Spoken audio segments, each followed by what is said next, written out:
Thank you all for coming. I give you the man who needs no introduction, so I'm not going to give him one. Dino. Thank you. Hello, everyone.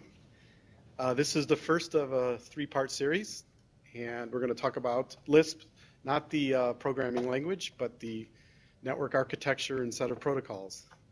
I'd like to introduce my co-authors. Dave, Daryl, and Vince are sitting back there in gray, green, and black.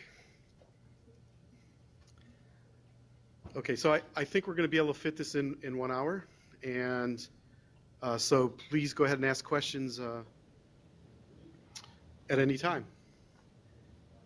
Okay, so this is going to be part one. Next Wednesday, we do part two, mapping database infrastructure and inner working.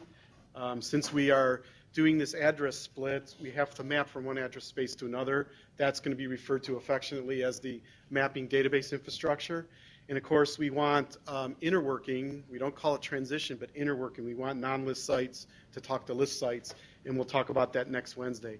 Part three is the most exciting part because we'll talk about the deployed network we have where we're running approximately 60 boxes in 10 countries now, and this is kind of a pilot test modeled network that we could possibly put into production later. We're going to describe the deployed network and the experiments we ran over it and report on what our findings were, and it continue to be.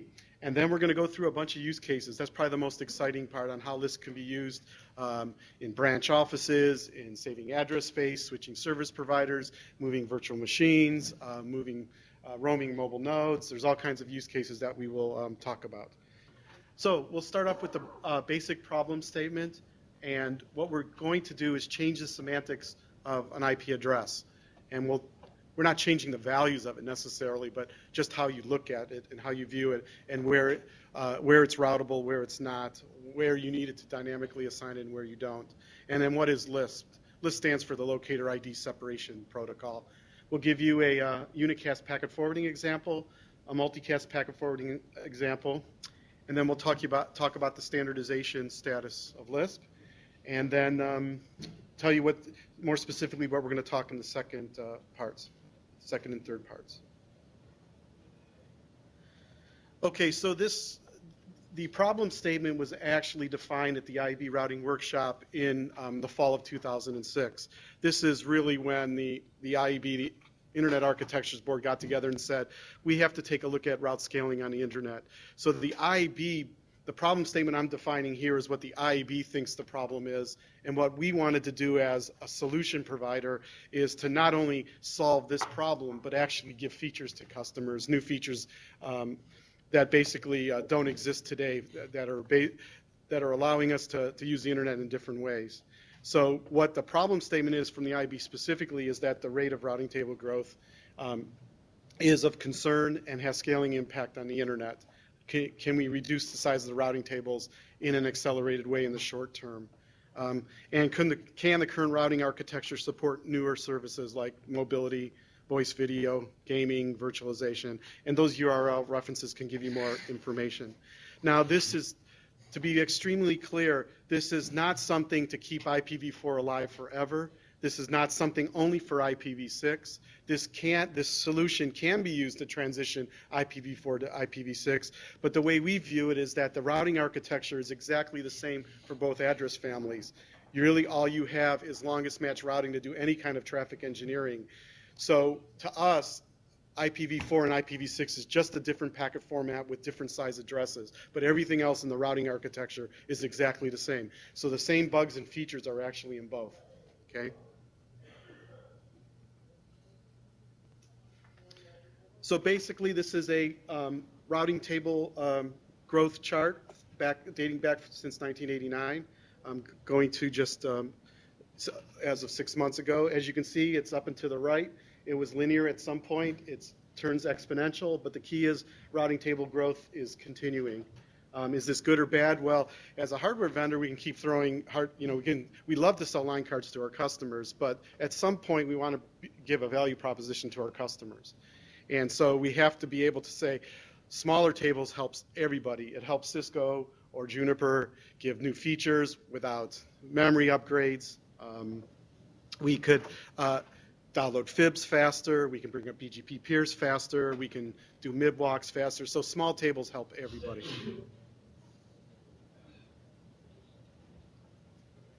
So one of the problems we have is just not new subscribers coming onto the internet that makes the routing tables grow, but people that actually pollute it for their own local purposes.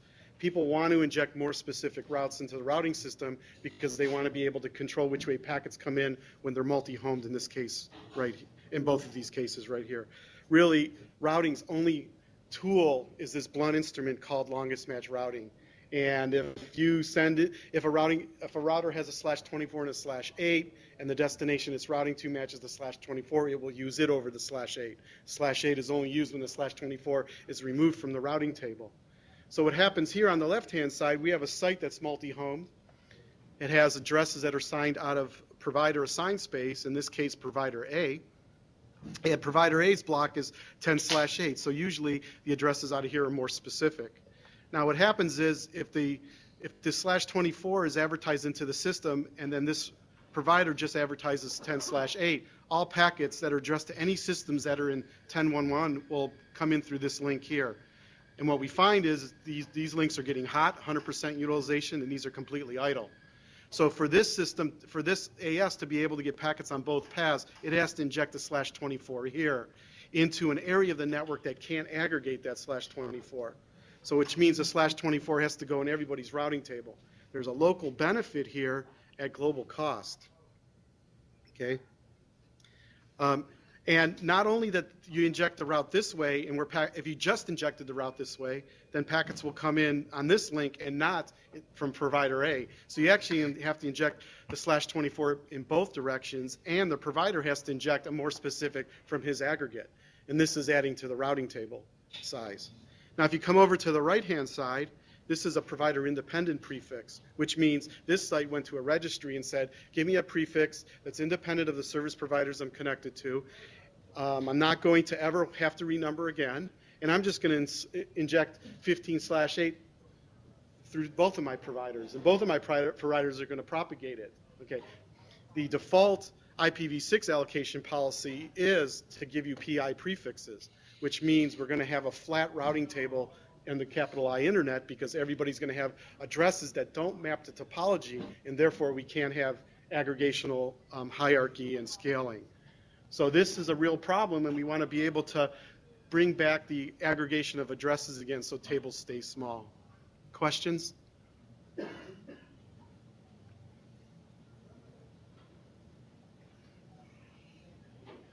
So what we want to do is we want to separate ID from location for the IP address.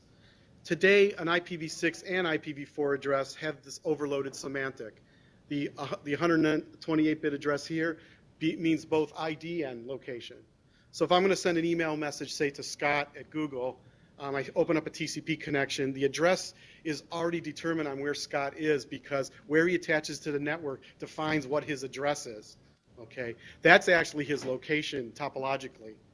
Now, if Scott goes home and he stops at Starbucks and I want to send him an email message, now I have to send it to Scott at Starbucks. His location changed, but the person I'm talking to has not changed. So since the location changed, the ID must also change. I must reset my TCP connection and then reestablish it to get to him. And then when he moves home, I have to do it again. Wouldn't it be nice if we can separate the ID and the location? One way you could do it is take the low order bits of the IPv6 address and call it an ID. And if TCP would do the pseudo header checksum only on the low order bits, we can make this work. But it does not. When IPv6 was invented, it said use the entire 128 bits. The higher order bits can be used to say where you tap into the topology. And there's enough bits there where you can do enough aggregation at multiple levels. You want enough bits on both sides. You want it on the ID side so you can have enough connections that are opening up to a server, millions of connections. And you want enough bits on the left-hand side because you want to do aggregation. But for IPv4, we don't have enough bits for either one. So what we want to do is we want to add another address. We can't change the IPv4 header format, or that's a non-starter. So what we'll do is we'll use encapsulation. And when we put another header onto a packet, the addresses that are in the outer header will be locators, and the addresses on the inner header will be these things called EIDs. So since we can't separate it like this, what we do for Lisp is we say that endpoint IDs, we call these addresses EIDs that are assigned to hosts and routers and switches that are at the site, are basically 32 bits in length and 128 bits in length. Now, what's nice about that is we know IPv4 and IPv6 addresses are power of two entities, and therefore we can aggregate even EID prefixes. So if we have a mapping database that maps from EIDs to locators, we can do that in a scalable way as well. And of course, the locators are still 32 bits and 128 bits, but those are the things BGP will route on in the core. Okay? That's the idea. So this is how the addressing would kind of break up. Well, in the last example, we said this was 10.1.1/24.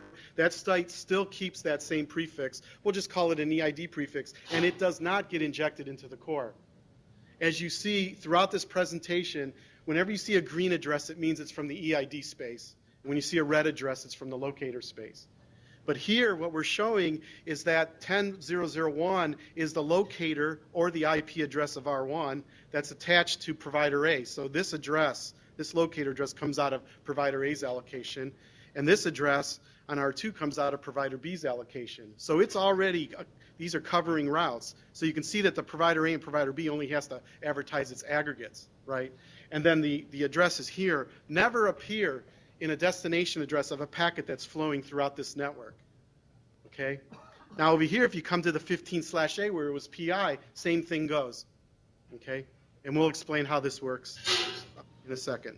So that's the fundamental idea of breaking up the address space. Now, if you keep EIDs fixed, you don't have to renumber ever again. If you change from provider D to provider F or whatever, all you're changing is the point-to-point link, and the IP address on the PEC interface is the only thing that has to change. And guess what? If you had these PA addresses that service providers were giving out, they could actually reclaim all of them, because now what they only have to address is that point-to-point link on the other side, on the CE side. So now there's more addresses, more IPv4 addresses to address sites, not devices at sites. So now the address space could be used more efficiently. And that's why we get the reaction from people like, oh, you won't need to go to IPv6 because of that. Well, that's not certainly true, because we want IPv6 to still number all the devices in the world, and that will exceed 2 to the 32 real soon now. Okay? Now, by not having to renumber, you can actually change service providers. If a stationary site changes service providers, it's actually changing its location, because it's tapping into a new part of the topology where the address dictates where it is in the topology. So you can change service providers, or you can take a virtual machine or a server or a laptop from one site and move it to another site, keep the exact same IP address. We call it an EID, and the only thing that changes now is the locator. So we have all this movement. You can actually take large topologies, VLANs, the IP subnet addressing of a data center, and move it into a cloud, and the only thing that has to change are the locators that are associated with that EID prefix. So just remember that EID prefixes and EIDs that are assigned to hosts don't change. They're static. You could even turn off DHCP if you want to for assignment. So you have a name, you know, Scott.google.com is his DNS name. That's what people use. But it'll map to an EID, which is a network address that he will keep for the rest of his life. And it's what we're doing here with IP is the same what the cell phone industry did with cell phone number portability. This is IP number portability now. So change service providers. You can have roaming handsets. You can move virtual machines. You can relocate infrastructure in the cloud. And we can do all this while keeping the core clean and reducing the size of the routing table. That's the dream. That's the hope. So Lisp. It has some recursive properties like the programming language, but it doesn't have as many parentheses. But it has some network layer headers that you can put on it. But it's basically a network-based solution. No changes to host whatsoever. We mean that, and we've proved that, and we'll continue to prove that. No new addressing changes to site devices. We don't want you to have to renumber your subnets and all the addresses at your site. We want those to be used. And those are going to be called EID prefixes that are used in your IGP. Your IGP doesn't have to change. Very few configuration file changes. That means we think the sweet spot for Lisp is to put it on the CP routers at the site. And what we're trying to do with the ISR product line at Cisco is say you just have to load a new software version, and we can then do Lisp encapsulation, and nothing has to change on the site side, and nothing has to change on the core side to make this happen. Because incremental deployability is imperative. That's all there's to it. We really want this to be deployed. And you can do V4 and V4, 6 and 6, 6 and 4, 4 and 6. All 4 combinations need to work. More to the point, maybe 3 out of the 4 need to work. So this is how it would look like. The packet format on the left-hand side basically is showing you 4 and 4 encapsulation. But what you'll see over on the right-hand side is the host will build this packet right here and put an IP header on it. And when it inserts addresses there, we're just going to call them EIDs. It's the same 32-bit values it puts in today. The source address is from either DHCP or an ifconfig command. The destination address you got from DNS. We just call it an EID, but the values are exactly the same.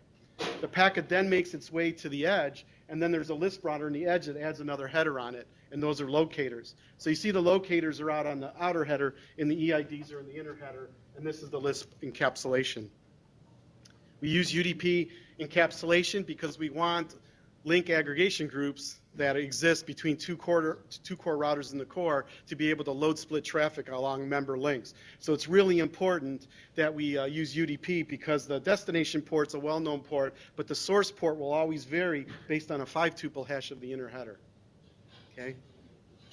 Note that you can have IPv6 EIDs over IPv4 RLOCs, and then when we show you a use case, I will show you how at my house, which is a Lisp site, I could connect to IPv6google.com, which is a non-Lisp site, and there's no IPv6 connectivity between my house through Comcast and my house through AT&T to Google, but that we were able to get that to work. So you have to wait 2 weeks for that.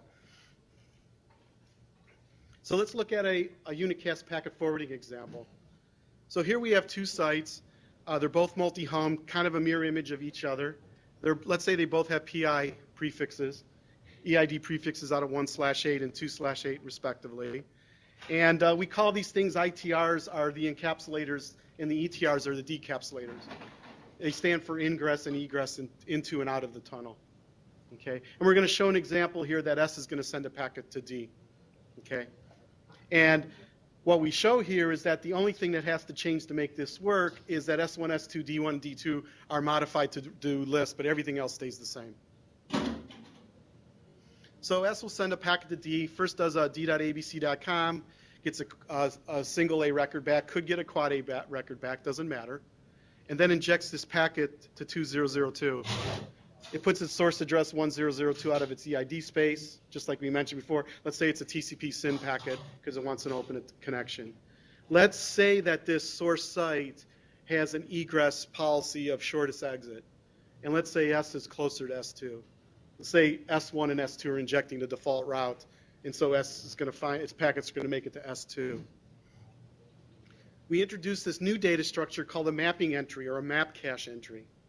This is an entry that sits in a data structure, can be implemented many different ways, but it's a longest match lookup as well. But this, let's say this entry is already cached. We'll wait till next week to say what happens when it's not cached. Okay? But for now, let's just say it's already cached. So the 2/8 is basically saying this site has 2 locators, 12002 and 13002, where 12002 is its PEC connection to provider X, and 13002 is its connection to provider Y.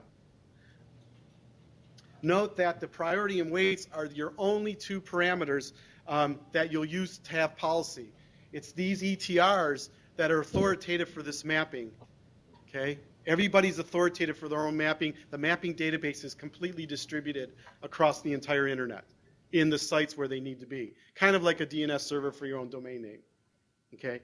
Now this site has decided that priority 1 and 1 for each locator means that it wants active on ingress. This guy's paying for those 2 links. He wants to control which way packets come in. So what he says is, I want it to be active, and I want the weights to be 50-50. So anybody who's encapsulating to me, will you take your flows, and 50% of them send it to this locator, another 50% send it to 13. Okay? Yes, question? So it looks like so far, I'm hearing whatever you said, like the MPLS BGP, MPLS VPN, something like that, because you fit that, the ID like the private IP address, and the locator like the BGP loopback, something like that. Yeah, the question was, this is looking a little bit like MPLS, and the label kind of looks like the locator, and the private address looks like the EID. So it's a little bit different than MPLS because it's done end-to-end. Typically, MPLS is done in one administrative control, which is within an AS. And the labels are re-swapped hop by hop, where here you would argue that the locator is a label, but it's an outer IP destination address that's put on at the edge and decapsulated at the other edge. So the core just thinks it's this IP packet that it needs to forward. It's forwarding it from site S to site D. Once we inject the packet into the center, you'll find out that the routing, because of the level of indirection, the guys in the center are not routing a packet to D. They're routing a packet to the site of D. Okay? Second question. So it looks like your locator, the locator IP address, right? You are global routable, right? Yes. But your IP, the subnet, whatever, the ID, right? How do you distribute the ID information to the world? Let everyone know. So the question was, it looks like the locators are globally routable, and that's a true statement. And it looks like that the EIDs are not. So how do you distribute them to the rest of the world? That's what the mapping database infrastructure will be used for, and we'll talk about that in part 2 next Wednesday. So please show up. So what if this guy wants a different policy depending on where the source packets are coming from? Let's say D1's in Europe and D2's in the US. Say a map request for a source that's in Europe comes in. These ETRs can say, if there's a European source, send it 1 and 2, where 12 is the higher priority one and 13 is the lower priority one, and then it's active backup. Or if the source is coming from the US, then make D2 be the primary path and D1 be the secondary path. Or if it's coming from the source and you care about this segment, the destination is in Europe versus you can also do it based on destination as well. This is what's in the mapping database from the ETR's point of view, but when they send a map reply back, so the ITRs will cache, they can reply back with any value of priority and weight. Now this is really hard to do today with BGP. You need to have a PhD in BGP to do this. These are simple rudimentary parameters here where you can do multi-homing quite easily with LISP. Okay, so now what's going to happen? The guy's going to do the S2 is going to do a longest match lookup on 2002. It's going to find this entry. It's going to see that priorities are equal. So it's going to do a 5-tuple hash on the inner header. So 1002, 2002, protocol number and UDP and TCP port numbers if it's a TCP or UDP packet. And then it's going to select, let's say 12002. So it goes ahead and prepends a header. The destination address is set to 12002. The source address is its locator address on the PEC link, which is 11001. Then the packet's basically injected into the core. What happens is B gets the packet and says, where am I routing this packet? I'm routing this packet to a customer of provider X. Not to D, to a customer of provider X. If I'm running my BGP best path selection, the policy now is based on how do I route to that last hop AS that's directly connected to the client. So the policy to provider X will still be used, but the policy to the endpoint will not. That's either a benefit or a cost of level indirection. You be the judge to that. Well, what happens is the packet will then be sent on the shortest AS path to provider X. Provider X will have a more specific route because it's a customer, and will route it through its AS, and the packet will appear on that link. Of course, decapsulation is simple. It's just like a GRE tunnel or IPsec tunnel, is that D1 says, it's addressed to me. I strip the outer header, and then I do a route lookup on the inner header. My IGP says it's one of my internal facing links. Send the packet all the way to D. So this is basically a tunnel. It's not a tunnel that you either love or hate in iOS where you say interface tunnel 0, this is the source, this is the destination. These are dynamic encapsulating tunnels where there's a routing table, so to speak, that's used to put on the outer header. And then this mapping between EID prefix and a locator set is done in the mapping database infrastructure. Okay. This locator set stays pretty much static, which means if 12002 or 13002 go down, or the path from S2 goes down, they're not removed from the mapping entry because we don't want large churn on the mapping database. So locator reachability is kept out of the mapping database. And we have mechanisms to do that, which I'll talk about in a couple more slides. Questions on this example? Who will do the tunneling, the endpoint or the router? The router. S1 and S2 prepend the header. They are the LISP routers that put the header on and take it off. The hosts don't change. If the host had to do it, we would have to modify the kernel to be able to do new LISP encapsulation. We can't do that. Question? Entries have TTLs? Does the mapping entries have TTLs? The answer is yes, they have TTLs. They're defaulting to 24 hours now. We think if you implement an ITR functionality on a mobile node that they'll have to be much smaller. But there's also a mechanism to say that now if this guy added D3 to a third service provider, he would add a locator, that there's a mechanism to do mapping updates to all the cachers. And we'll definitely talk about that as well. Next question. Does it require that the source router will respect those weights? Because for the source, it might be cheaper to choose one of the Yeah, good point. The question is why can't the source choose which locator it uses versus having the destination?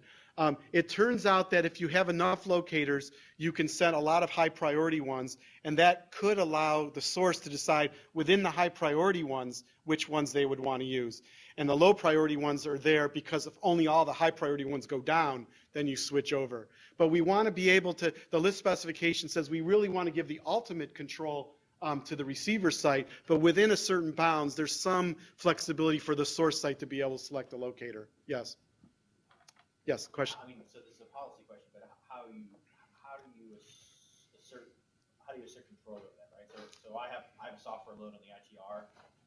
I decide that, frankly, I don't really want to listen to AT&T's traffic engineering signals, frankly, because I'm a competitor. They won't be AT&T's. They'll be the site that's connected to AT&T. Yeah, sure. It's downstream, right? Okay. But I mean, right. Okay. So I mean, it seems to me that you can only postulate that policy will be, enforceable across a subsection of your, the Right. other end.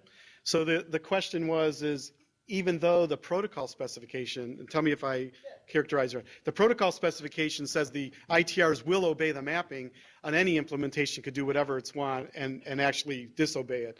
Now, this is true. This happens with a lot of protocols. DNS is a very prime example how TTLs are ignored, right? What we want to do is, first and foremost, from a protocol designer's point of view, we say this is how we want it to work, and this is a well-behaved system. Let's document it that way, and let's have conformance testing that the implementations do that way. Then entropy sets in and practicality sets in, and what you say is going to happen. So let's hope that we don't get there for a while, but let's see what happens. So question from New York. Yes. Can you hear me? Go ahead. Yes, I can hear you. Is this a good time to ask higher layer architecture questions, or do you have more slides? I definitely have more slides. Is it related to data forwarding? Ask the question and I'll take it now or take it later. Not direct. Well, it's just that, by the way, can you, I don't know if you can see me. This is JI. I did mobile IP back in 1991. Yep. This and other stuff as well. So this looks like the green boxes are really care of addresses, and or this looks like I don't know, the IP address encapsulation from the circa 92, 93 from one of the next generation IPNG efforts, or it looks like 8+8, if you remember that. So. Okay. Can I respond, or do you have a question? Yes. No. The question I'm trying to ask is, what's important here is not really the packet the packet format. This is encapsulation. I think what's important here, and maybe I don't know why, but you haven't put enough emphasis on it. The important thing is how you do the lookups. Whether you do it with some particular kind of encapsulation is not particularly relevant. For all we care, this can be GRE tunnels. The important thing is how you select the red addresses and how you prevent some other attacks that suddenly become feasible here. All right, I'll shut up now. Right. So I have many responses. The first one is take any technology and it always repeats itself every 10 years. So this is not supposed to be necessarily innovative. We're using techniques that are well known and safe and being conservative. This is, yes, an encapsulation proposal. The D1 and D2 addresses in mobile IP terms are called in care of addresses. Yeah, they're but care of addresses. Yeah, that's fine. They are really a care of address basically says when a mobile node moves to a certain topological location that it will have to get packets to it, it has to get it to that part of the topology. So yes, it's just another name. We call them locators because it's locating where the ID is, where the device is, or the where it has moved the to. concept of locator versus ID split has been around for at least for as long as I have been doing networks, and that's a fair amount of time. Yes, you're right, and nobody has built an engineering solution based on it. Noel Chiappa is working with us. Yes. He's arguably one of the inventors of it, and we are just doing the engineering effort to make it happen. I don't think if you're assuming that we're telling you this is a brand new innovative thing, we are basically saying we're taking the ideas of past and putting it into engineering and trying to build real protocols. And to explain how the protocols work, the devil is definitely in the details. So the packet formats are really important. Okay, so I think that maybe I missed it, but what you didn't emphasize in your talk, which I think is the really important part, is that this is a very concrete engineering effort with particular goals in mind, as opposed to, oh, here's another networking architecture, let's send it to SIGCOMM. J.I., we're half an hour into the talk, and it's a 3-hour talk. Right. So we should. Well, but I've read about it in the past, and these are some questions that all right, I'll shut up now. Sorry. If you stay through the 3 hours, I will answer all your questions. I promise. And if I don't, I'm sure you'll tell me. I'll be here. Okay. So. Okay. In fact, you should tune in for part 3 because we talk about how LISP mobile node is quite different than mobile IPv4 and mobile IPv6. And it has very interesting properties and features that have never been implemented before. So we will talk about that. And by using locator ID separation, that's the only way you can achieve these sort of features. Any other questions on Unicast packet forwarding before we go to multicast? Stephen. Okay. There's another question which is a little bit security related, which is we've had a very hard time convincing ISPs. Wait a minute. Hold on. You are second in line. There's somebody ahead of you in the queue. Stephen, go ahead. Sorry. So, 2 questions. One, we don't need to keep per flow state on an ITR to implement different ways. Correct. Do you make any representation regarding the implementation that all packets of given flow should be directed at the same ETR? Or is someone free to do round robin packet and risk reordering on the other? Right. So the question is does the ITR, the encapsulator, keep per flow state, and how do you maintain packet ordering? So it's just like doing an ECMP lookup or ether channel. The 5-tuple hash will always pick the same locator all the time, and packets are always encapsulated to the same place. Is that guidance to the implementer, or is there something? It's a must in the specification. So if you do some of the things that we were talking about over here and violate that, you're going to pay for the non-spec compliant stuff. Any other questions on unicast forwarding before we go to something even harder? Can I ask my other question now? Oh yeah, sorry, I forgot you for some reason. Really Sorry. So we've had about 10 years worth of trouble convincing ISPs to filter source addresses from at least customer-facing ISPs or stub ISPs to filter source addresses that should not be appearing in the IP packets. And suddenly here we're sending an unauthenticated packet to an ETR with some unauthenticated source EID that is just going to go in. Can you comment on that? What you're referring to, so the question is what happens if you send packets in the network with unauthenticated sources, be it a source locator or source EID? Is that the correct question? So, yeah, and there is no authentication that I can see here, unless some more is coming later on. Right. So most service providers use something called Unicast RPF, where they check to see if the source address is in the routing table and that a particular stub site should be able to source that. That will still happen on the locator address and still will be used. In terms of authentication... How do you know that? I mean, who enforces that? Is it the ETR or the ITR is the culprit here? The PE router on provider A will make sure that packets only come from 10.0.0.1 that come over that link.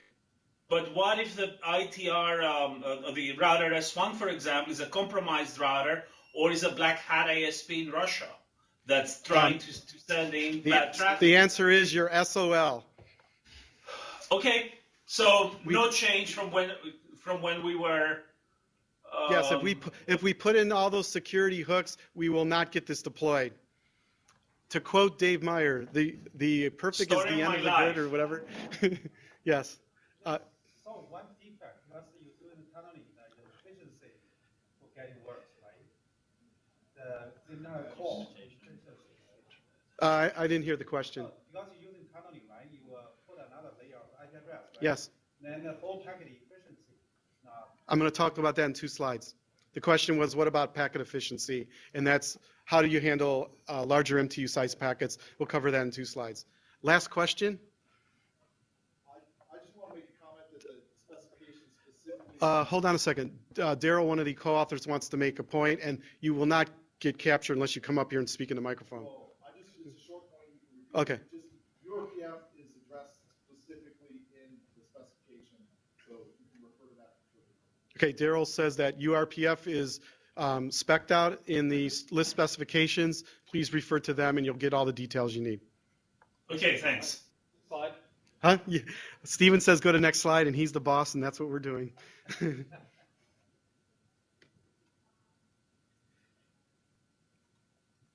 Okay, so what happens if there's no map cache entry in that ITR, in that encapsulator? Wait till next week. That's the mapping database infrastructure stuff, and it's very interesting. So let's talk about multicast forwarding, and we'll go through this pretty quickly. But what's important to note here is if you want to do multicast, interdomain multicast, or even if you want to do multicast over LISP in an enterprise network, if that's your infrastructure, you can't have the multicast design goals counter what the design goals were for Unicast. So you can't put EID, G state in the core because that EID Unicast state is not in the core. Okay, so we just have these 2 different types of multicast states where we prepend these trees together. The SEID, G, the SEID is the source host. So if you join to a host, that would be that. G has the group address has no ID or location semantics. It's really an opaque value. So we can actually use G in both cases. And when the state is in the core, we call it S is the RLOC, which means it's going to be the encapsulator. And I'll show you how that works in a second. So we have these 2 sites on the bottom, which are receiver sites. We have receivers 1, 2, and 3. The site out to the right is not a receiver. We want to show you that data packets don't go there because they're not joined to the group. S is going to be a multicast source. You see its IP address is 1001 out of EID space. The green boxes are PIM routers at the site, and the blue ones are PIM routers that are in the core. Okay.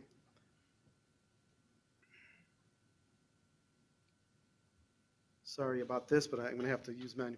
So what happens is R1 will send a regular join like it does today. Since it's an external source, it'll make its way to the ETR R11. R11 will then say, I need to do a mapping database lookup on the EID, just like we did when we wanted to send a Unicast packet. I'm going to get a locator set. Then I decide which way to propagate a new type PIM join called RLOC, G to S2. I could hash on the sourcing group to decide which one to send it to. And the fan out could be inside the source site, or it could be the fan out could be in the core, depending on how routing for the locator takes you. What you have to do over the top is send an SEID, G unicasted from R11 to S2 because you want the tree to be set up in the source site. So you have that happen. Then the same thing happens in the other site down here on the right-hand side. Oops. And then you see that the other S2 RLOC, G is sent hop by hop all the way into S2. You see where the merge point is? That's going to be a replication point in the core. Unfortunately, the next is not working. And then what happens is that guy does the same thing. He sends a SEID, G over the top to S2. S2 has already built a tree to So it knows that now it has two external requesters, because if one of them gets pruned, you still have to keep that branch there. And then what happens is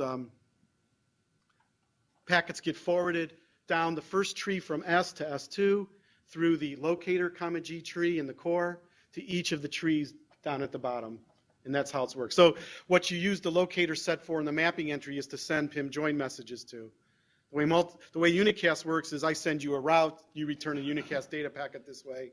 But in Multicast is I give you, you give me a route, I give you a join, you return a Multicast packet. It's a three-step process. Okay. And then the packet comes to the edge. S2 then encapsulates it by putting its source RLOC, the 11001 on the outer header. It copies the inner G to the outer G, which we know there's state in the core for that. And then the routers in the core replicate the packet to the sites where they need to go to. And then each of the sites will then replicate to their internal trees. There's the left one, and there's the right one. Any questions on multicast? That was the quickest multicast presentation I ever gave. So the replication isn't happening in the core. The replication has to happen at the edge. No, the question was, is the replication happening in the core? If you look at that red arrow, that replication is happening right here. And the reason it's happening right there is because both of the guys joined into the same converging core router.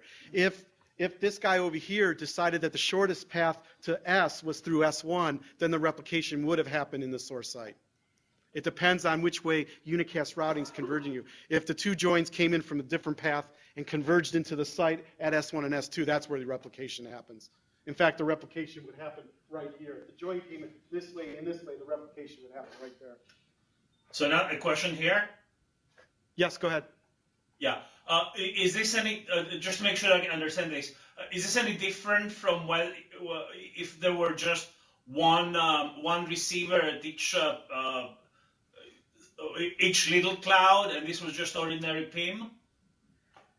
The question is this different if there was one receiver at each cloud just running PIM? From the point of the big cloud. So one packet gets sent into the core. Since it's being encapsulated with 11001 as its outer source address, all the PIM routers in the core have state for 11001, G, because it only has Unicast state for 11001, and therefore the PIM joins created the state based on that, and so the replication happens on that locator, G. All right, I get it. Any other questions? I mean, to the extent that anyone gets multicast. Yes, go ahead. So none of those core routers have any knowledge that there's anything going on here. Yeah, that's a good point. The question was, none of those core routers know anything about LISP, period, let alone multicast versus unicast. And the answer is correct. All they're doing is they're getting join messages in for an S, where S is not the multicast source, it's the ITR that's going to be encapsulating. So you're absolutely right. They can run without any changes. Remember, we said at the beginning of the presentation, we want no changes to core routers or site routers. We've been able to maintain it here by doing this.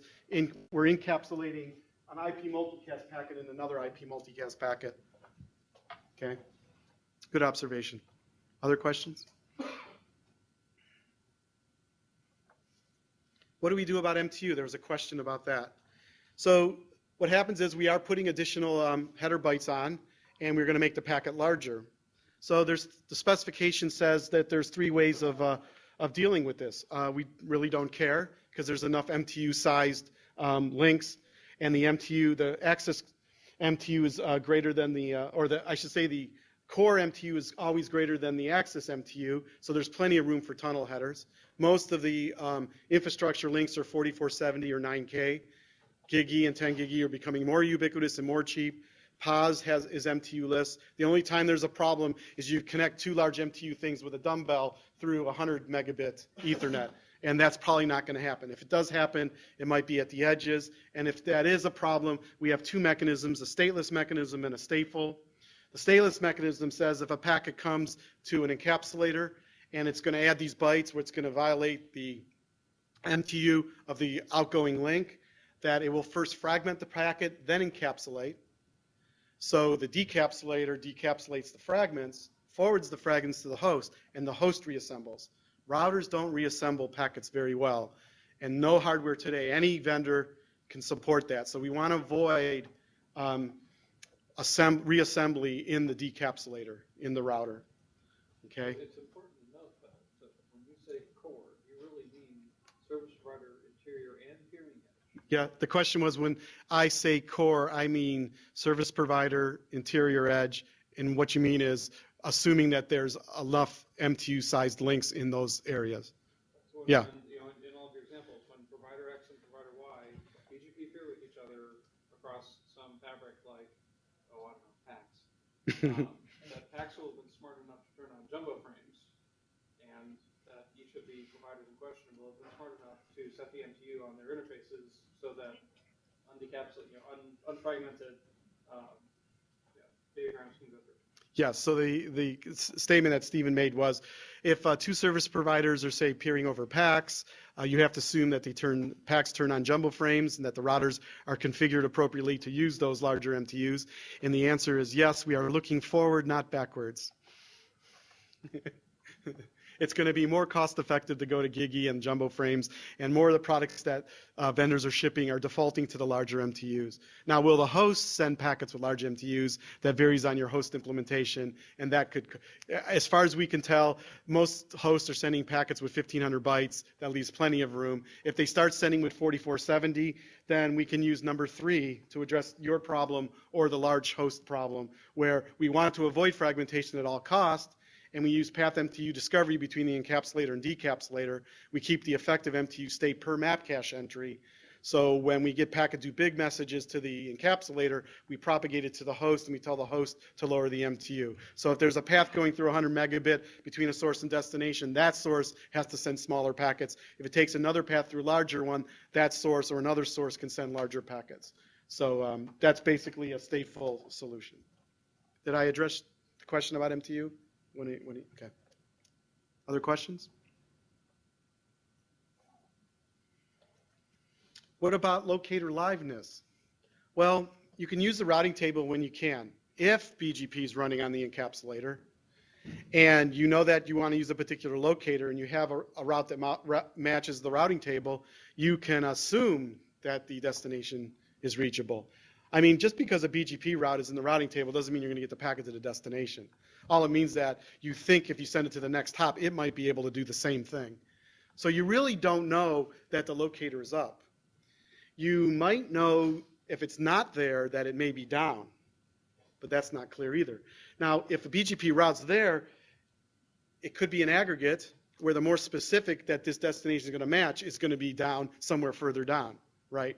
So you could just send and pray and see what happens. You could also use ICMP, but ICMP doesn't tell you when a path is up. It only tells you when a path is down. And how do you find out when a path is up? You got to try again. And if you try again with data packets and you're wrong, you drop packets. This is bad. Okay. Other thing with ICMP is routers are starting to default it to not sending ICMPs. There's a lot of filtering boxes that will filter ICMP, so you can't even depend on it. So the top two you can't even depend on. So we built 4 algorithms in LISP that happen in either the data plane or the control plane that is outside the mapping database that will allow you to try some reachability. But as you find out that you get less scalable as you go down, but you solve more cases. Okay. The locator status bits are bits that are in the encapsulation header, and it allows a set of ITRs when they encapsulate data to say my 2 other brothers are up and they're running because I know I'm hearing from the IGP that they're up and running. Those are hints saying that the boxes are up. But if this site is trying to talk to one of them and that site's talking, we have no idea if the path is reachable or not. So this will tell you right away when something goes down. But when you set the bit saying it's up, you don't know if the path is up. So again, it's a hint. It doesn't handle all the situations. If you have bidirectional flow between 2 locators, then you can do this thing called echo noncing. What we can do is we can put a nonce in the data packet, and I can request, if my ETR is Stephen, I can say, Stephen, please echo back this nonce. And if he encapsulates packets back to me, he can repeat the nonce that I sent. And that could tell me that I have a forward path to him. I actually don't know if he has a forward path back to me, because he could have taken an asymmetric path back to me. But all I know is that he's echoing my packets, so he's seeing my packets. He's decapsulating. But that only works when there's bidirectional data between the two locators. What if there's not bidirectional, there's bidirectional data between the two sites, but the packet goes this way from this encapsulator to that decapsulator, and packets return from this encapsulator to that decapsulator. In that asymmetric case, we can't use either one of these, okay? So we have this thing called TCP counts, which could be used, which basically does a deep packet inspection from the encapsulator. The encapsulator will look at a SYN packet going out, and if the SYN ACK came back through another router, and the host then send the ACK to the SYN ACK through me again, since it's packets that are coming this way, I can count the ACKs and count the SYNs. And if they're the same or within the threshold, I know that there's bidirectional connectivity to the site and that I could still keep using that locator. That assumes that TCP is used. That assumes that TCP connections are going up and down. So it's not totally reliable either.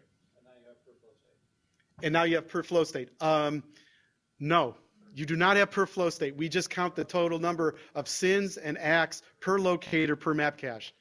I did it with two 32-bit counters, and that's it. No flow state. Flow state is bad. You know that. So the best solution and the worst solution is RLOC probing. What we can do is we can send map requests from an ITR capsulator to an ETR, a decapsulator. I can send a map request with a probe bit saying, just respond back to me. I can measure RTT. I could find out if it's up. I can use different locators. But the problem is I have to send an RLOC probe for every single locator of every single map cache entry. That's where the ultimate scalability problem comes in. So what the implementations do right now is have this all turned off by default. And we send and pray and say, hey, the internet is robust. It usually gets packets to the destination. I'm probably going to be able to reach the locator on the other side. And if there's some failure in the middle, we're going to trust rerouting at BGP in the middle to get the packet there. That's a good place to start, modulo all this complexity. Now, the other thing we could do is we can turn on a combination of these that kind of work pretty well. We can turn on RLOC probing and try to suppress the probes whenever we have an opportunity to suppress them. That'll allow us to scale better. So if Echo Nancing is saying it's up, that means I don't have to send probes to those guys. Okay? If Echo Nancing is not working, then I'm only using RLOC probing for the asymmetric case. So we're doing a lot of experimentation to see, should we use 2 out of the 4, all of them, and see what happens. Comments? Yes, go ahead. The problem is made worse than the standard IPv4 routing because you're masking the RLOCs behind the ETRs, and therefore there's more potential of damage because it's delivered all the way to the endpoint. And the ETRs yes, that was a good observation. The observation was it's different than regular IP routing. It's because the edges are doing it, where if you injected a PI prefix into the core, right where the failure point is you can do a reroute, and the guys just keep sending packets into this buffered pipe called the network. Yes, great observation. The level of indirection buys you something, but it costs you something as well. Scott, did you have a question? The question was, can you infer liveness from the mapping? I can tell you that I'm connected to Sprint and AT&T right now, but everybody who wants to send packets to me have a different path, and we don't know unless they try it if it's up or down. So the answer is no, you can't infer it straight from the mapping. Yes, it's path from me, an encapsulator, to you, a decapsulator, and the packets that I encapsulate to you is your locator, and that's why we call it locator liveness. ETR liveness, decapsulator liveness, it's all the same thing. Yes. Questions? Now, what's nice about RLOC probing that I really like is that if I'm going to be probing with map requests, if you decide to add a new locator to your mapping entry, the map reply comes back and I just get an update. So if I decide I want to send it every minute, I can get mapping updates on minute granularity at the expense of probing. Yeah, how often are you going to change? What prefix set are you going to, right? So the amount of CPU your control plane is going to chew up doing probes at some periodicity is dictated by the distribution of flows across the destination. So I think the comment is yes, you can use this to update your mapping, but as you increase the number of probes you have to send and you want it to scale and not use your bandwidth and all your queues, you have to spread it over time. And spreading it over time means those mapping updates won't be as quickly as one would hope. You're absolutely right. And doesn't that mean that you have to be probing per RLOC, not per ETR, or just per ETR multi-home? That's one and the same thing. The question was, do you have to probe per RLOC or per ETR? Each ETR has a locator address, and you have to probe each one.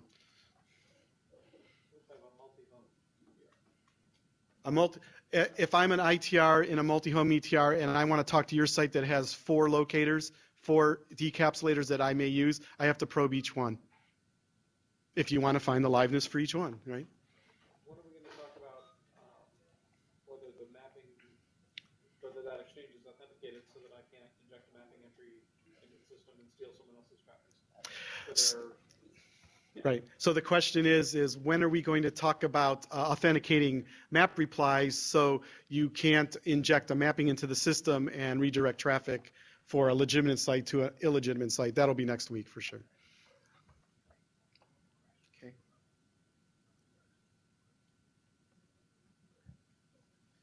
If you want to know more about any of those one specific details, we have slideware and we could show you some results. Is this something people would like to know more about next week? There's a lot of material for next week because the mapping database infrastructure is important. If you don't want to wait, you can look at the LISP working group presentation slides from Stockholm, which was summer last year, where we gave a presentation on locator liveness and the problems with it and how you should not do RLOC probing. And then we followed it up with a slide set on you need to do RLOC probing. Okay, standardization status of LISP. Well, we kind of started in 2006.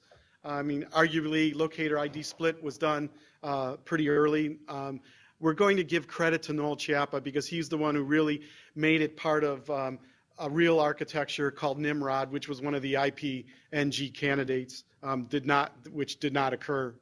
And so we've been working with Noel quite a bit. He's the kind of our conscience of this, and wants to be able to build this overlay type system. So if we could actually have 2 consenting sites implement something completely new like IPv10, it could run over a LISP infrastructure because what runs in the core and what runs on the site can be completely different. Dave Clark said that this is nice because it decouples the core protocols from the site protocols. So maybe this is something where we can move into the future and actually introduce new routing architectures. We'll see. So most of 2007, 2008, this work was done in the routing research group of the IRTF. And that's where some of these specifications came out. The second set of drafts are the database mapping algorithms, some that we believe will have more of a success rate than other ones. I left one out, actually. And then we built the inner working spec at the end of 2007. Last year, in 2008, we had 2 BOFs, a start and a restart, supposedly. And then in 2009, we had 3 working groups. The plan is by fall of this year to have these specifications that are listed on the bottom side, other than List Mobile Node, to be experimental RFCs and close the working group. Okay. The local reach algorithms, as we talked about on the last slide, were done mid last year. Implementation and presentation to the ITF.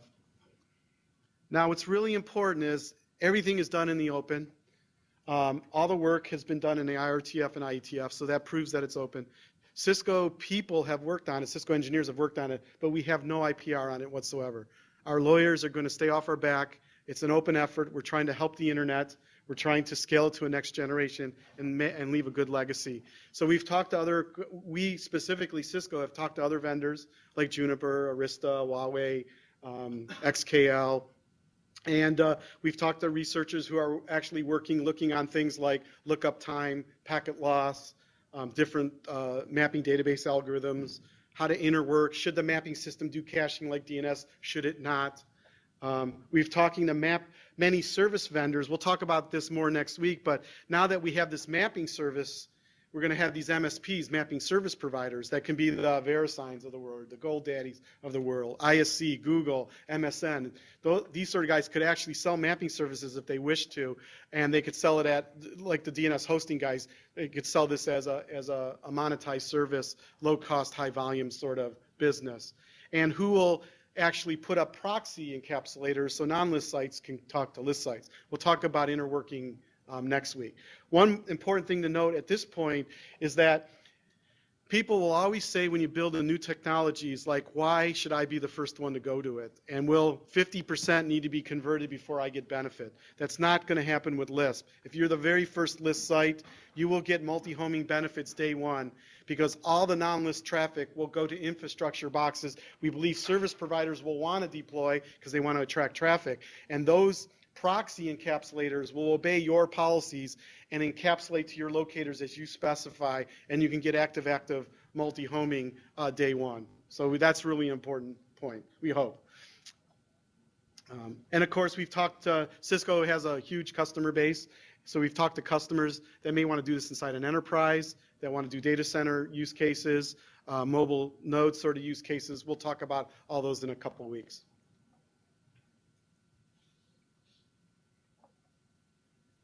More So questions? Sure, go ahead. This is a good time. So this actually does not address, so to speak, the address exhaustion problem. Right. Which I think is a feature. I don't think it's a bug. I just want to make sure that we're on the same page. Yeah, at the beginning of the presentation, I said, okay, so first of all, the question was, is this trying to solve the address exhaustion problem? The answer is no, but you may get more addresses based on the solutions we're using, but that's not our goal. I said at the beginning of the presentation is that this is not keeping IPv4 alive. This is not keeping NATs alive. This is not obsoleting NATs. This is not pushing you to IPv6. There are situations where this can make it easier for two IPv6 hosts to talk to each other when they don't have connectivity to each other. And we will talk about that in a use case as well. Yes, Scott? So I learned about the remote EID via DNS. Yes. So do you guys have any, I'm having a hard time wrapping my head around how Akamai or any geolocated DNS is going to play nice with this. Do you guys have fiber or something on that? So the question is since these EIDs are going to be in inner headers, how will these infrastructure components that like to look at packets do their thing, right? How is the geolocation load balancing, or how does the geolocation DNS answers play nice with locators in? So the question was how's the verbatim question was how does geolocation work nice with Lisp? And could you be specific on what you mean? So if I'm using an Akamai service, Akamai is going to hand me an ID based on DNS, based on the geolocation of DNS. Yes. They have no correlation at all to the RLOC. Right. Right? Exactly. All referrals will be done on EIDs. So anything that's done that's talking about hosts or referring things, even if you want to refer to something that's a router device or a firewall device, it's all based on EIDs. And then the underlying routing system will map that to a locator to get the packet to its current location. So we can actually build a GRE tunnel between me and you. Me is Dino, you is Scott, those are IDs. And if that tunnel has to be rehomed somewhere else, the underlying Lisp infrastructure will say, now the tunnel's going to endpoint at Google because that's where Scott is, but now that he's in Starbucks, the tunnel will just automatically go to a new place. So all referrals are based on EIDs because we want to still maintain the level of indirection. Okay? Question? Okay, so the problem that you stated in the beginning was the growth of routing table sizes, right? So, and you try to reduce the table to reduce the cost to basically memory and maybe CPU for hours. But the cost of that is that you put the overhead on every packet, which is more than 1%, right? You put overhead. So what is actually, does it actually, did anyone like compare, does it actually save anything to the to like put more links, more routers, right? Yeah, good question. The question was the original goal was to save routing table space and therefore save memory space and possibly CPU and router boxes, and at the expense of adding more overhead per packet. And the question is that a justifiable cost to do it? And the answer is the design's made up of trade-offs. We want to be able to put the mapping database in an alternate infrastructure where there is cheap memory and more plentiful CPU at more commodity prices. Okay, and by moving the problem somewhere else and adding bandwidth and header overhead to the solution space, we think is a good trade-off. There's lots of protocols today, not only at the network layer, but at the application layer that put extra headers on and do tunneling in this game. So we're not really introducing anything that's new or out of whack. The Lisp encapsulation, you know, if you're going to encapsulate an IPv6, it's a larger header. But there's 8 bytes of UDP and 8 bytes of Lisp. You can do pointer arithmetic to get you into the inner header. So if firewalls need to filter or do any policy based on EID, they can do that. Yes, those devices will have to change to do that. But now you can filter an identity, and your access list can be based on identity, and it doesn't matter where something has moved, because the EID will always be fixed. Okay. Any other questions? One more question? Go ahead. You can't tired of hearing my voice? Yes, we can hear you. Go ahead. Yeah. Okay. So in the first, let's say that this starts getting deployed, and some large firms sign up and get the Lisp-enabled routers, connect them through providers through not their own IP address space, but they provide the individual providers they're connected to. Wait. In order to talk to the rest of the Wait. Let me interrupt, because let me set the question up so you can ask the question, and then I'll explain how this gets all set up from a site's point of view, and then it'll make it clear to everybody. What happens is you're a site, and let's say you already have a PI address. Well, let's say you don't. Okay. That's more important. Let's say you want to go get a new PI address, and you're in Amsterdam. Okay. What you do is you call up RIPE and you say, I want a provider independent address. I never want to renumber again. That's my prerogative. I'm buying from you. The registries will be happy because they're selling address space. So that will become the EID prefix for that site. Then they'll go shopping around for service providers. They will get a single IP address from each service provider, assign it to their PEC link on their CP router, and that will be the binding, the EID prefix from the registry and the locator set from all of the service provider IP addresses. And then they will decide what the priorities are for what policy they want to use. Right. I got that. Well, let me finish because this kind of sets a good stage for next week. Then what happens is those ETRs at the site will then register those mappings to the mapping database system securely.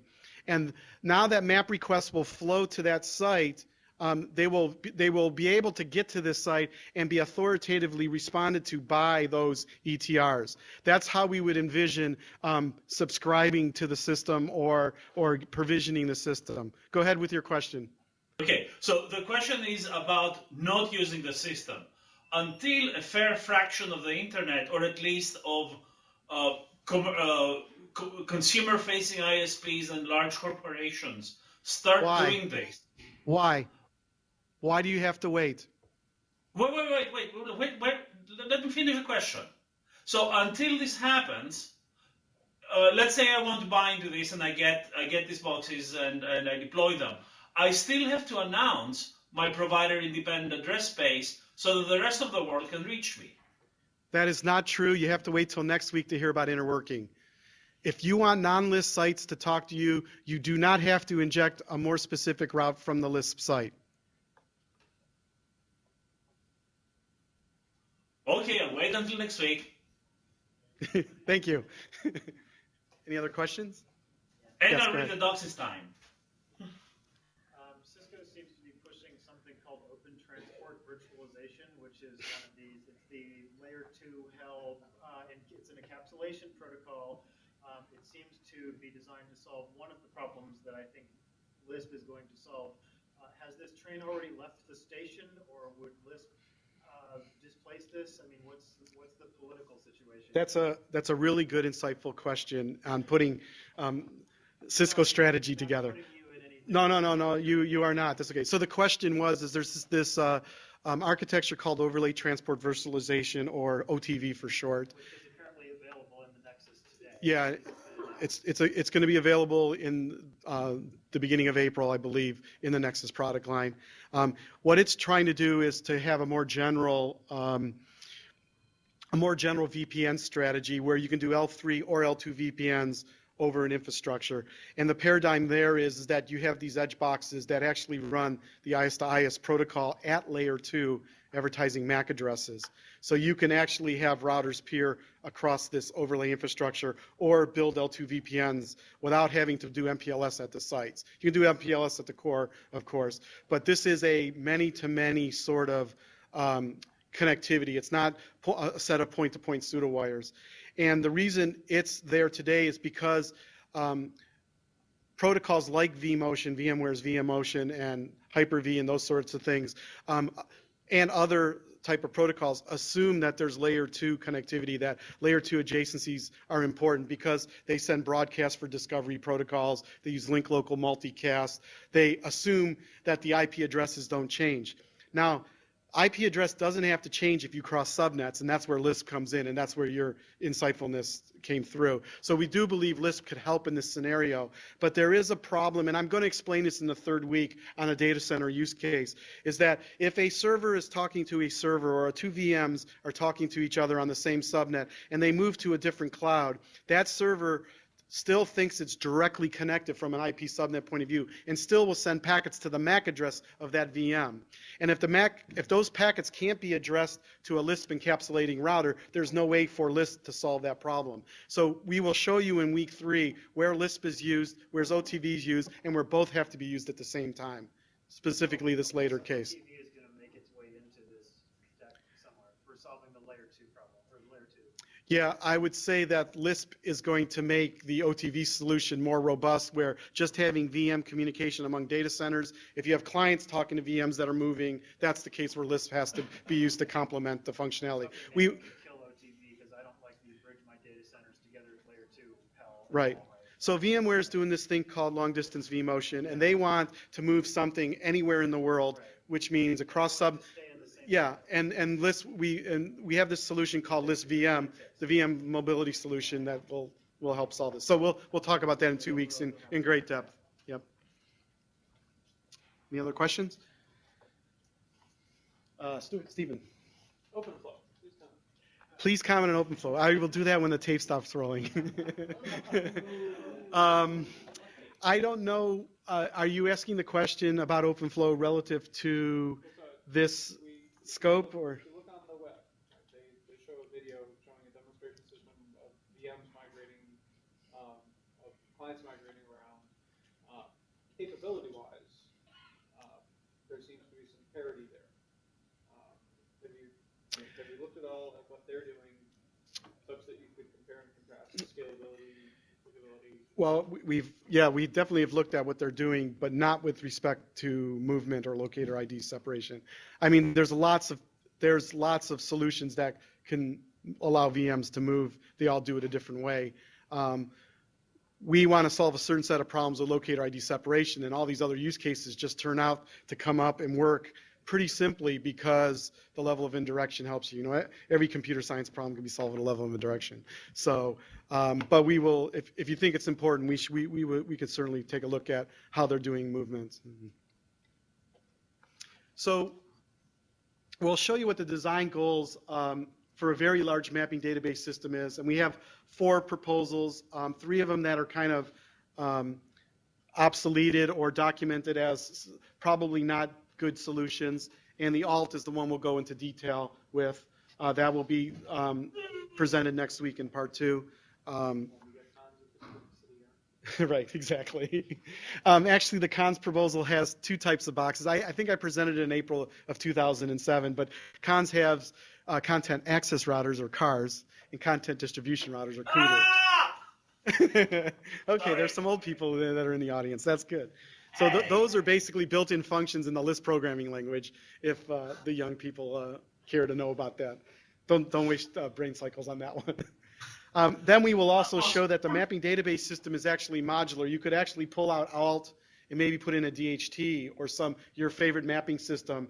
And since the sites access the mapping database system through map resolvers and map servers, we have this separation where we can take one out and put it in, and we don't have to change the sites, just have to change the map servers and map resolvers to interface with the new system. So that'll be interesting, so we can see over time, as people get experience with this mapping database if this is the right trade-offs that we made, or is the economic models or business models changing where we have to use a different type of algorithm. Then we will definitely talk about interworking when we introduce the concept of proxy ITRs and proxy ETRs, and that allows non-list sites to talk to list sites, and we'll address J.I.'s question about how do you do that without injecting a route from the site. And then security and tools that we have. We believe we have just enough security and not too much security to shoot ourselves in the head.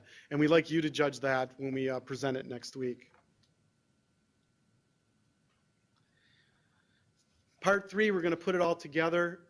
We'll demonstrate if we can. We'll show you the live network. We can do some pings and some trace routes and show you some mapping databases if you'd like.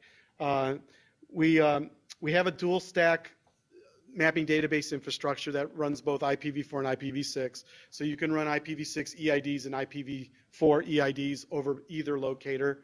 And we're running it across 10 countries. And we are modeling it as the top level are the different registries, and then they map out to mapping service providers. And then there's proxy boxes that are at the service providers drawing data and sending them to LISP sites. We're on our 3rd generation of the LISP network design. We started building it in the summer of 2007, and we're now we just cranked the 3rd generation. We're getting a lot of good support from Asia, and we see that growing out in time. We can show the content and applications that run on this. We'll validate and test economic and service models. That's the plan for the network. We're learning so much from the network. We have real implementations running on it. We have basically 3 implementations running on it. We have a NXOS Cisco implementation, an iOS Cisco implementation, and a public domain implementation. We will talk about LISP Mobile Node, where Dave and some engineers are working on a LISP Mobile Node implementation on Android. Thanks to Stephen for giving us hardware. And we will talk about that as part of the use cases as well. That's the 3rd bullet there. We have 4 data center use cases that we'll talk about. And VM mobility is the hot topic today, but cloud sort of applications are also interesting as well. And the multi-homing is what you pretty much heard about, but we could talk more about pros and cons of that. Here's the internet draft material. www.lisp4.net is the external website. That turns out to be a LISP site at University of Oregon. Dave administers it, and you can connect to it now, and it shows that you, at Google or a non-LISP site, you can connect to it and open up a TCP connection. You will see that the DNS name is a 153.16/16 prefix. That is a donated prefix that we use on this test network as the EID prefix. We went to IANA, and we have 2610 dog0 as the /32 we got from IANA to use it as the IPv6 EID prefix, so we can do either one. This list4.cisco.com is actually an HTTP server at Cisco that has 2 ISRs in front of it running the iOS implementation, and we're going to put content up on that to show you that interworking and list-to-list stuff works as well. And I think that's it for today. Questions? Comments? Tomatoes? I haven't seen Ed Crabb in 15 years. And you look just as young as you always have. Man. Can I run this on my little home Linux residential gateway that I put together? Not the one that I can buy from Linksys, but the one that I put together myself. What was the question? Can you run Lisp on it? The answer at is... home, I have a little residential gateway that I built out of an old computer instead of buying one from Linksys because I want to control what runs on it. Can I run a Lisp end node on it? It's running Linux. You'll have to talk to so there's an effort called OpenLisp that has done work on FreeBSD. Dave's working on a Linux implementation that'll be part of the mobile node effort and the Linksys effort as well. But I think there's some information on www.list4.net. Dave, comments? Okay. Yeah. I mean, the idea is that we'll have a sort of a generic host side Linux implementation, which will kind of be part of it. Will be the core of the mobile node thing, so it'll be available for whatever Unix box you have that's 100%.